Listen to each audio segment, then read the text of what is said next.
Have you ever seen the desert swallow a city whole, only to cough it back up centuries later? The first time I saw it, the wind was already screaming. Fine red sand scoured the air like powdered glass. I was alone, though I would not have realized it if a shadow had not passed me, long and human-shaped, without form or sound. My name is Elias Corvin, and I am an archivist, which is to say, I chase history that doesn't want to be found.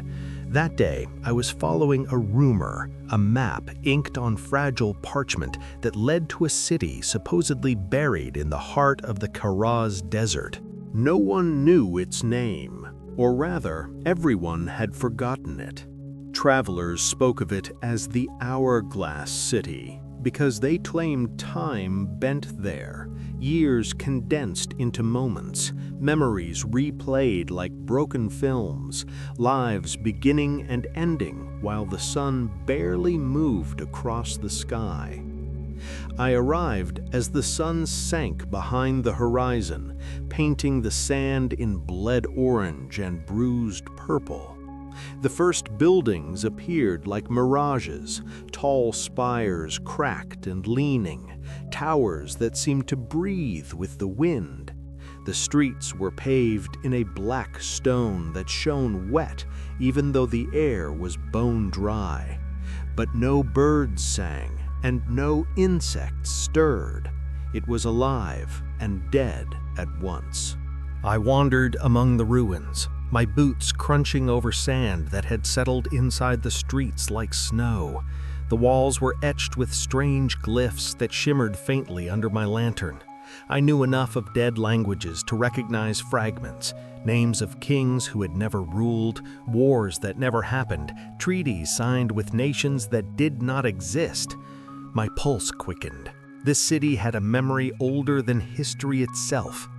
That night, I slept in a collapsed temple, its ceiling half-caved, revealing stars that should not have been visible from this latitude. I awoke to a noise like the turning of massive gears. Shadows moved along the sand outside, cast by no sun or moon. I stepped out and saw them, figures in tattered robes, faces obscured, walking backward through time. One turned toward me, and I felt every second of my life collapse into a single unbearable instant. I saw my childhood, my first heartbreak, the death of my parents, all at once. I gasped and stumbled backward. They vanished.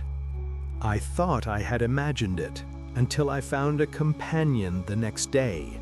A boy, no older than 12, sitting in the street, humming a song I did not recognize. He said his name was Thren, though he did not remember his last name or how he had come to be in the city.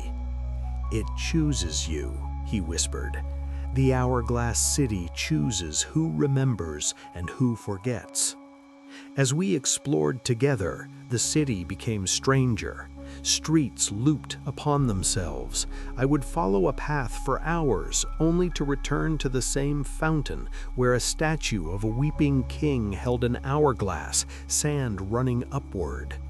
Buildings shifted overnight. What had been a library became a marketplace, then a deserted amphitheater, with skeletal crowds frozen in mid-applause. My mind began to fray. Thren claimed he had seen the same change happen for centuries, and yet he aged not a day. One evening, we discovered the Hall of Mirrors, a structure that seemed impossibly vast inside. Each reflection was not our own. Some showed cities that had never existed. Others showed wars fought under alien skies. One mirror, cracked and streaked with rust, reflected a man I did not recognize. Yet he moved like me, breathed like me, and terrifyingly looked terrified. I reached out, and the glass was cold, living. I felt it tug at me, and I stepped through without realizing it. I awoke in a desert much like the one outside the city, but the stars were wrong, and the wind spoke my name. Thren was gone. I wandered for what I think were days, though time here had no patience. The sand itself seemed conscious, pushing me toward the city, pulling me back, reshaping the dunes to guide or trap me. I found a well, old and deep. Leaning over, I saw not my reflection, but the city burning, 1,000 suns eclipsed behind clouds of smoke and sand.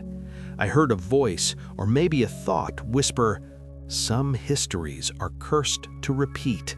Some memories are cursed to vanish." I ran back to the city, finally, desperate to find Thren, to escape, or to understand what had happened. The streets were empty, silent, and yet alive with a slow, breathing hum. I came to the fountain where the hourglass statue stood. The sand inside had stopped, frozen mid-flow. And there he was, Thren, older now, perhaps only minutes or centuries older, smiling faintly. "You should not have come here," he said. His eyes were endless black pools. "Once you remember, you belong. Once you belong, you can never leave." I tried to speak, but words caught in my throat. Around me, the city shifted again. The library became a mausoleum. The streets curled into impossible spirals. I felt my memories scattering, leaving me hollow yet painfully aware of what I had lost. Thren reached out, hand brushing mine. I saw every forgotten city, every lost friend, every unclaimed treasure that had vanished into the sands of time. I felt my soul fraying like tattered parchment. I ran. I do not know how long I ran. The city never ended. Every street I entered was a street I had never seen, yet somehow remembered. Every building held echoes of lives I had never lived, and yet felt intimately familiar. I began to question if I had ever left the city at all, or if the desert outside was just another memory crafted by the hourglass itself. Eventually, I collapsed in the sand, exhausted, mind slipping. The wind carried whispers of laughter, sorrow, and anger. I understood, finally, that the city was not a place, but a curse. It remembers everything so that nothing is truly forgotten. And I, like all who enter, was now a memory within it, destined to wander endlessly, to see the impossible histories and the lost faces of friends I never knew. I thought of Thren and whether he had ever been real. I thought of the city and whether it had ever truly been empty. I lay down, letting the sand cover me, warm and suffocating. Time bent around me, pulling me into its rhythm. I understood nothing but this: some cities exist to be haunted, and some people exist only to haunt them. The first rays of dawn crept over the dunes. The city shimmered in the distance, waiting.